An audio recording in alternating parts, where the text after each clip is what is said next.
కాశమహాకశంబోలో పటానీయాచర్యాకరుడా ఆకాశమహాకశంబోలో పటానీయాచర్యాకరుడా నిదాసునికి నీ ప్రజలకు నీ క్షమాను కనుపరచు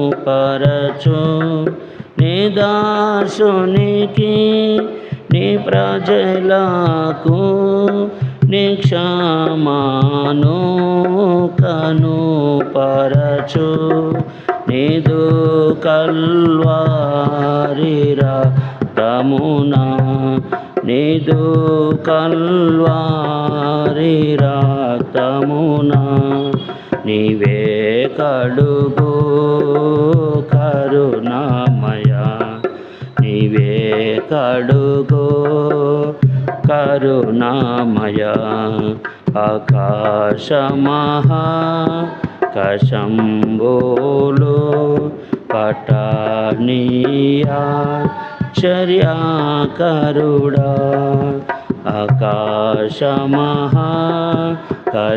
ఆకాశమహాకశంబోలో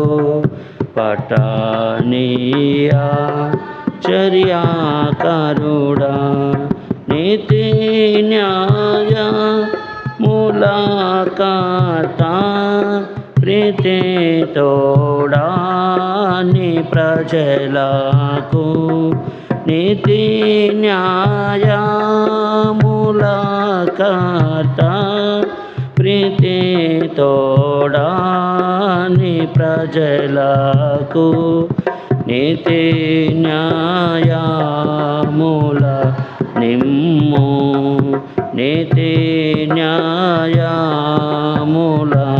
నిమ్ము స్తుతింప నిరతము స్తుతింప నిరతము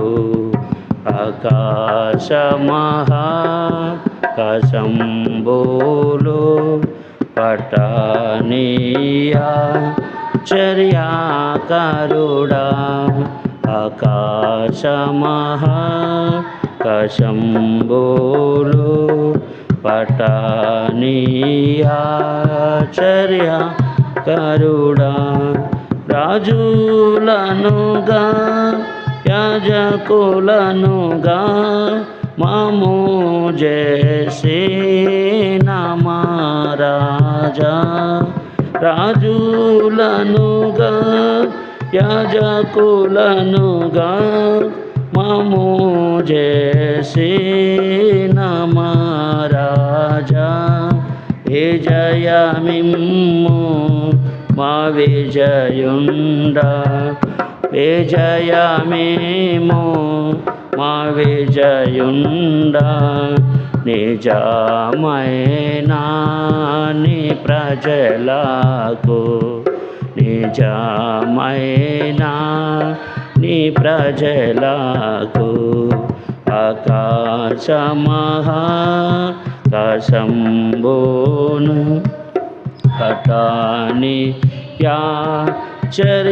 పటానీయాచర్యాకరుడా ఆకాశమహాకశంబోలో పటానీయాచర్యాకరుడా కరువు తెగులు కష్ట నష్టముల్ వర్షాలేమి పురుగు బాధల్ కరువు తెగులు కష్ట నష్టముల్ వర్షాలేమి పురుగు బాధల్ కరుణ చూపి విడిపించే కరుణ చూపి విడిపించే మురిపించు మమ్ములను మురిపించు మమ్ములను ఆకాశమహాకాశంబోలు పటానీయా చర్యాకరుడా ఆకాశమహాకాశంబోలు పటానీయా చర్యాకరుడా సమాధాన సంతోషము ఆధారాన ఆలోచన సమాధాన సంతోషము ఆధారాన ఆలోచన అనుభవింప నన్ను గ్రహించు అనుభవింప నన్ను గ్రహించు మనీషంబు మాకిచ్చట మనీషంబు మా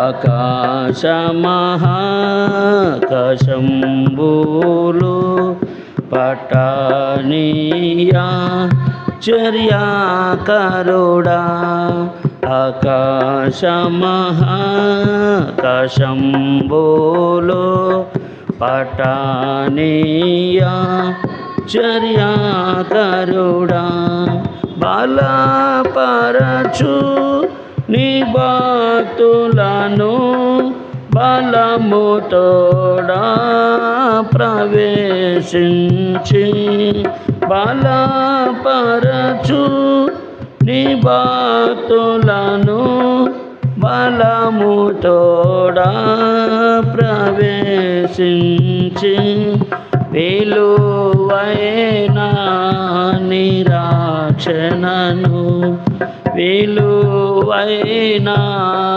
నిరాక్షణను ధరింపజేయు మల్లెలూయా ధరింపజేయు మల్లెలూయా ఆకాశమహాకాశంబులు పటానీయా చర్యాకరుడా ఆకాశమహాకాశంబులు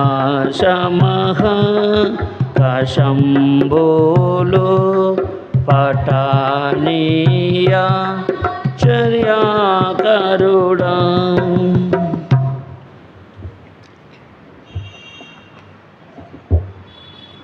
పరిశుద్ధ గ్రంథంలో నుండి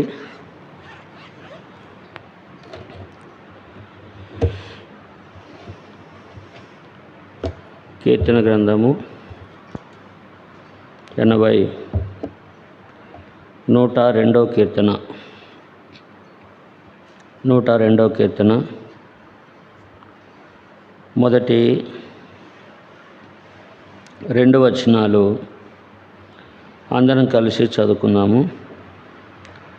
102వ కీర్తన మొదటి 2 వచనాలు అందరం కలిసి చదువుదాం.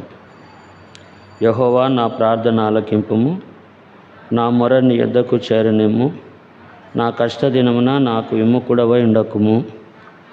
నాకు చెవి యొగ్గుము, నేను మరలిన నాడు త్వరపడి నాకు ఉత్తరమిమ్ము. సాయం కొరకు 16, 17 వచనాలు అందరం కలిసి చదువుదాం. ఏలైనగా యెహోవా సియోనును కట్టి ఉన్నాడు. ఆయన తన మహిమతో ప్రత్యక్షమాయెను. ఆయన దిక్కులేని దరిద్రుల ప్రార్థన నిరాకరింపక వారి ప్రార్థనల వైపు తిరిగి ఉన్నాడు. సాయం కొరకు ప్రవైపు చూద్దాం. ఒక నిమిషం ప్రార్థన చేసుకున్నాం. ప్రేమగల తండ్రి, దయగల ప్రభువా, పరిశుద్ధుడా, నీ పాదముల వందనములు, స్తుతులు, స్తోత్రాలు చెల్లిస్తున్నాం. దయగల తండ్రి, గడిచిన ప్రభుదినం నుండి ఇంతవరకు మమ్మను కాచి కాపాడి మీ రెక్కల కింద భద్రపరచుకొని మరొక నూతన దినాన్ని తండ్రి మా జీవితంలో ప్రవేశపెట్టి సంఘముగా కూడి ప్రార్థించడానికి ప్రభా తీసుకొచ్చిన లేఖన భాగమునకై స్తోత్రములు. సమయంలో మా ప్రియులు తండ్రి ఎవరైతే నాయన ఆశ కలిగి నీ ఇంటికి రావాలని తమ పనిపాట్లలో నిమగ్నమైంటే అటివారు తండ్రి మరి త్వరపడి రావటకు సహాయం చేయండి. మార్గంలో ఉన్న వారిని క్షేమంగా నడిపించండి. వచ్చిన బిడల బట్టి తండ్రి ప్రార్థన చేస్తున్నాం. తండ్రి, ఎవరు ఏ ఆశ అక్కరతో నీ ఇంటికి వచ్చినారో వారి ప్రార్థన మనవులు ఆలకించి ప్రభువా వారు అడిగిన సమస్తం పొందుటకు సహాయం చేయండి. అట్లు తండ్రి కొద్ది నిమిషములు వాక్యానుసారంగా తండ్రి మరి ప్రార్థన చేయటానికి తీసుకొచ్చిన లేఖన భాగంలో ప్రభువా మరి తండ్రి మరి నాయన నీ యొక్క నిత్య జీవ మాటలు తండ్రి మాకు దయచేయమని, దయగల తండ్రి ముందున్న సమయాన్ని దీవెనకరంగా చేయమని యేసు ప్రభు నామమున ప్రార్థన చేసి స్తుతించి అడిగి వేడుకుంటున్నాం తండ్రి. ఆమేన్. క్రీస్తునందు ప్రేమైన వారలారా, చదవబడిన భాగములో మరి కీర్తనాకారుడు దావీదు ప్రార్థన యొక్క మరి అనుభవాన్ని మన ముందుకు తీసుకొస్తూ ఉన్నాడు. ఎందుకంటే యెహోవా నా ప్రార్థన ఆలకింపుము, నా మొర నీ యొద్దకు చేరనిమ్ము అంటూ ఉన్నాడు. ప్రార్థన అనగా దేవునితో మనము మాట్లాడటం, లేకుంటే దేవుణ్ణి అడగటం, లేకుంటే దేవుని సన్నిధిలో మనము చెప్పటం. కాబట్టి మరి దావీదు కూడా తన యొక్క కష్టాలు, తన కలిగినటువంటి శ్రమ, తన బాధ ఎవరికి చెప్పుకుంటున్నాడంటే దేవునికే చెప్తా ఉన్నాడు. 118వ కీర్తనలో ఏమంటాడంటే ఇక్కడ అంటాడు కదా, మనుషులను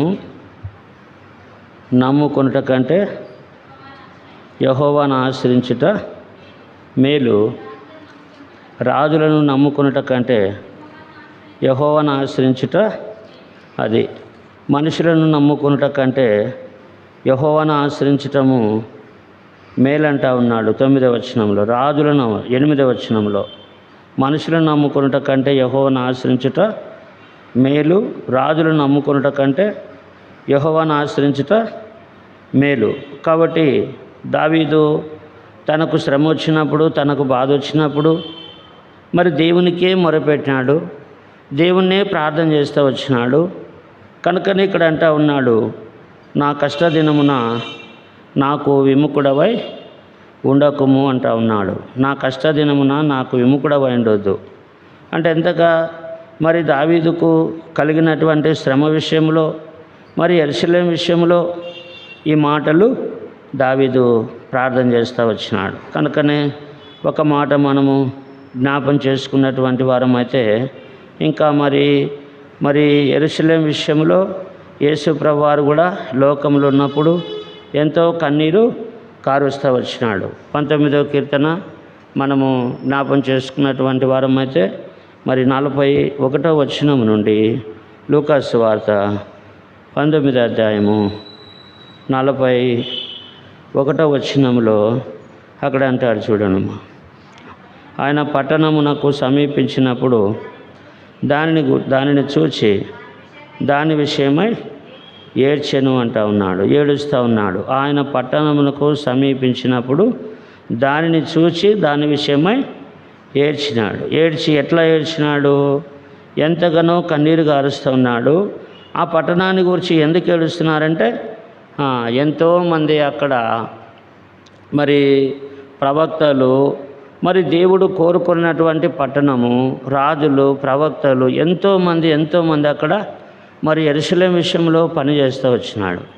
యేసు ప్రభువారు కూడా 3.5 సంవత్సరం 33 సంవత్సరాలలో 3.5 సంవత్సరము ఆయన స్వార్థ ప్రకటించినప్పుడు ప్రతి దినము దేవాలయములో యెరూషలేములో మరి బోధిస్తూ వచ్చినాడు.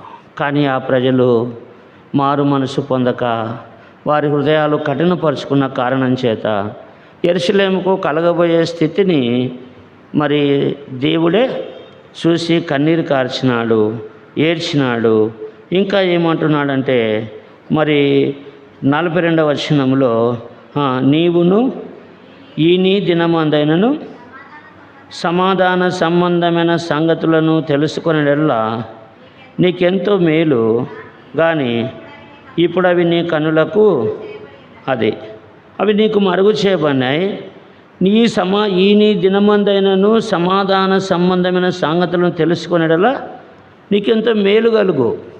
కానీ అలాంటి హృదయం లేకుండా కఠినపరుచుకున్నారు.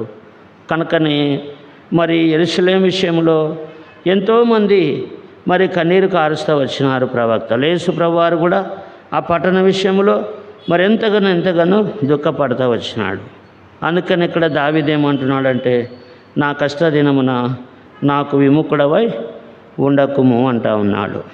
కాబట్టి నేను మొరలిడినప్పుడు త్వరగా నాకు ఉత్తరమిమ్ము అంటా ఉన్నాడు. అంటే కష్టదినములు, కష్టం వచ్చింది. 18వ కీర్తనలో దావీదు కష్టం చూస్తే 6వ వచనములు అంటాడు కదా, మరణపు ఆశములు నన్ను చుట్టుకొనగను, భక్తిహీనులు వరద పొర్లు వలె నా మీద పడి బెదిరింపగను, పాతాళపు పాశములు నన్ను అరికట్టగను, మరణపూరులు నన్ను ఆవరింపగను. నా శ్రమలో నేను యెహోవాకు మొరపెట్టుతిని, నా దేవునికి ప్రార్థన చేసితిని. ఆయన తన ఆలయంలో ఆలకించి నా ప్రార్థన అంగీకరించెను. నా మొర ఆయన సన్నిధి చేరి ఆయన చెవులు చూస్తూ ఉన్నాయి.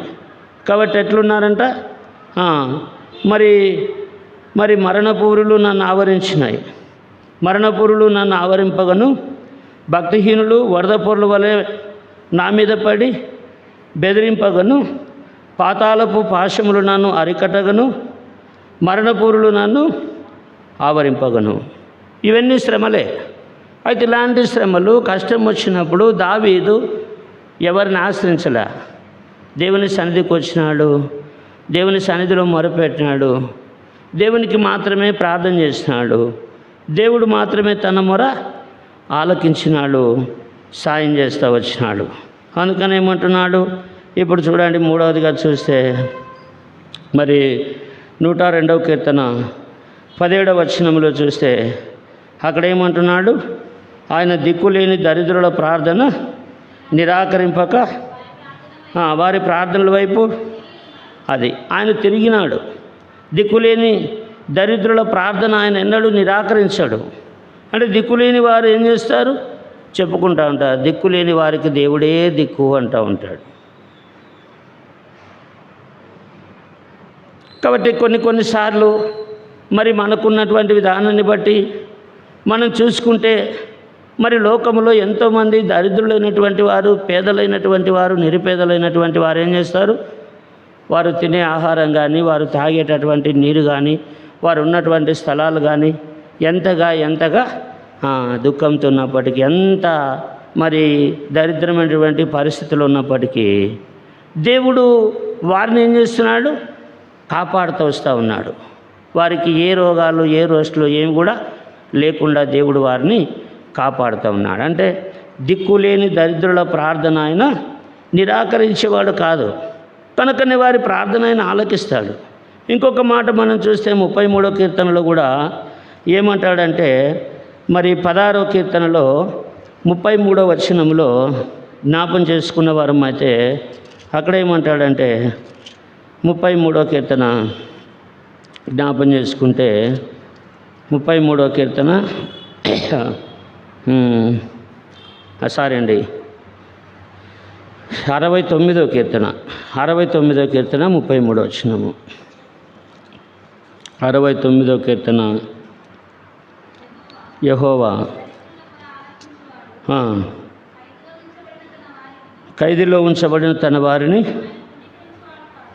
కాబట్టి ఆయన ఎలాంటి వాడంటే, ఆయన దిక్కులేని మరి దరిద్రుల మొర ఆయన ఆలకిస్తాడు. ఖైదులో ఉంచబడిన వారిని ఆయన తృణీకరింపడు. ఖైదులో ఉంచబడినారు. ఎవరు ఉంచబడినారు జ్ఞాపం చేసుకున్నట్లయితే, పేతురు యోహానులను మరి దేవుని స్వార్థ ప్రకటించకుండా ఆటంకపరచడానికై వారిని తీసుకుపోయి మరి పేతురు యాకోబులను మరి చెరసాల్లో వేసినప్పుడు మరి యాకోబును చిరసాధన చేస్తూ వచ్చినారు. అయితే పేతురు బంధకాల్లో ఉన్నాడు. సంఘం ఏం చేసింది, అత్యాసక్తితో ప్రార్థన చేస్తూ వచ్చింది కదా. అపోస్తల కార్యములు 12వ అధ్యాయములో జ్ఞాపం చేసుకున్న వారం అయితే అపోస్తల కార్యములు 12వ అధ్యాయము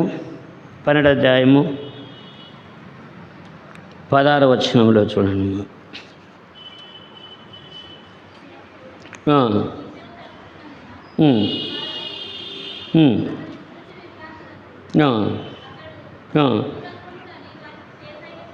ఒక్కసారి 5వ వచనం చూడమ్మా.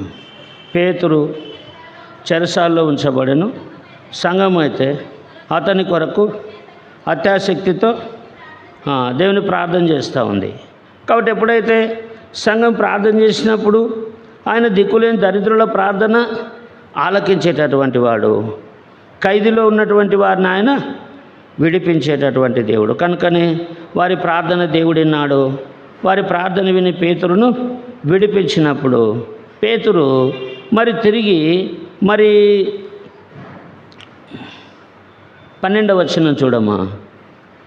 ఇట్లు ఆలోచించుకొని అతడు మార్కు అను మారు పేరు గల యోహాను తల్లి అయిన మరే ఇంటికి వచ్చెను. అక్కడ అనేకులు కూడి ప్రార్థన చేయుచుండిరి. అతడు తలవాకిటి తలుపు తట్టుచుండగా ఆ రోదెను ఒక చిన్నది ఆలకించుటకు వచ్చెను.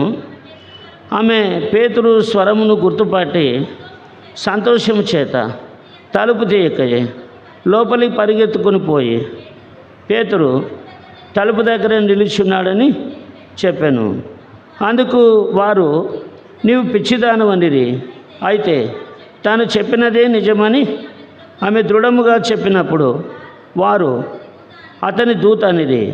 పేతురు ఇంకనూ తలుపు తట్టుచున్నందున వారు తలుపు తీసి పేతురును అతన్ని చూచి అది విభ్రాంతి నొందినారంటే మరి అసాధారణమైనటువంటి సంగతులు దేవుడు సాధ్యం చేస్తూ వచ్చినాడు. కనుకనే మరి ప్రార్థనలో మరి బంధకాల్లో ఉన్న వారిని ఆయన విడిపించడానికి, మరి శత్రువుల చేతుల నుంచి విడిపించడానికి ప్రభు సహాయుడు. కనుకనే ఏం చేస్తూ ఉన్నాడు, ఆయన యెరూషలేము పక్షములో మరి కన్నీరు కారుస్తూ వచ్చినాడు. అటనే మరి కష్టదినమున దావీదును ఆదుకున్న దేవుడు యెరూషలేము విషయంలో కూడా దేవుడు అట్టి కృపను దయచేయటానికి దావీదును పాతాళపూరులో నుండి భక్తిహీనుల చేతిలో నుండి విడిపించిన దేవుడు తిరిగి మరి పేతురును కూడా చెరసాల్లో నుంచి విడిపించినప్పుడు సంఘమంతా కూడా ఎంతో ఆసక్తితో వారు సంతోషిస్తూ వచ్చినారు. కనుకనే 102వ కీర్తన 17వ వచనములో ఆయన దిక్కులేని దరిద్రుల ప్రార్థన నిరాకరింపక ఆయన వారి ప్రార్థనల వైపు తిరిగి ఉన్నాడు. కాబట్టి ఆయన నిరాకరించే దేవుడు కాదు. అయితే మనం ప్రార్థన చేసేటప్పుడు ఎట్లా చేయాలా? ఎట్లా చేస్తే ప్రార్థన దేవుడు ఆలకిస్తాడు? ఎట్లా చేస్తే ప్రార్థన వింటాడు? 66వ కీర్తనలో మనం అనేక సార్లు చూస్తూ ఉంటాం కదా. 14 వచ్చిన 18, 19, 20 వచనాలు చూస్తే, నా హృదయములో పాపమును లక్ష్యము చేసినడలా ప్రభు నా మనవి వినకపోను, నిశ్చయముగా దేవుడు నా మనవి అంగీకరించున్నాడు. ఆయన నాకు విజ్ఞాపన అది ఆయన విజ్ఞాపన ఆలకించాలంటే ముందు మన హృదయాన్ని శుద్ధి చేసుకోవాలా. మన స్థితిని మనం మార్చుకొని ప్రభు దగ్గర తిరిగినప్పుడు పశ్చాత్తాపంతో తగ్గించుకొని దీనులమై దేవుని సన్నిధిలో ప్రార్థన చేస్తే ప్రార్థన దేవుడు వింటాడు, ఆలకిస్తాడు, ప్రార్థనకు జవాబు దయచేస్తాడు. కాబట్టి దావీదు యొక్క మరి ప్రార్థన మొరవిన్న దేవుడు, కష్టదినములో దావీదును ఆదుకున్న దేవుడు, మరి చెరసాల్లో ఉన్నప్పుడు పేతురును ఆదుకున్న దేవుడు, బంధకాల్లో ఉన్నప్పుడు దావీదు నడిపించిన దేవుడు, తిరిగి సంఘక్షేమం కొరకు, సంఘాభివృద్ధి కొరకు, మరి సంఘంలో అక్కర్ల కొరకు, మరి సంఘముగా మనం కూడా ప్రార్థన చేద్దాం. అలాగూ పరిశుద్ధాత్మ దేవుడు సాయం చేయనుగాక. మొదట జ్ఞాపం పెట్టుకోండి, మరి సహోదరుల వైపు మరి ఐజాక్ ప్రార్థన చేస్తాడు. సహోదరులు లేరు కాబట్టి మరి ముఖ్యంగా ఒక విషయం గమనించండి. మరి సహోదరి స్వర్ణమ్మ వివాహము మరి 7వ తారీఖున కర్నూలులో మరి వివాహం ఉంటుంది. ఆ వివాహమునకు మరి బంధువులు అందరూ కూడా మరి సంఘము అందరూ కూడా మరి ఆహ్వానించబడుతున్నారు. కాబట్టి మరి వివాహ విషయంలో దేవుడు సాయం చేయుటకు మరి ఆయా స్థలాల నుంచి వచ్చేటటువంటి బంధుమిత్రులు మరి ఇరువురి బంధువులు అందరూ కూడా క్షేమంగా చేరటానికి మరి అట్లనే వివాహ విషయంలో కూడా ఎలాంటి ఆటంకము కొరతలు లేకుండా ప్రభు సాయం చేయడానికి మరి ప్రార్థన చేయండి. వివాహ విషయంలో మరి ప్రభు సాయం చేసేటట్లు ప్రార్థన చేయండి. ఒకరి తర్వాత ఒకరు ప్రార్థన చేయండి, క్లుప్తంగా చేయండి.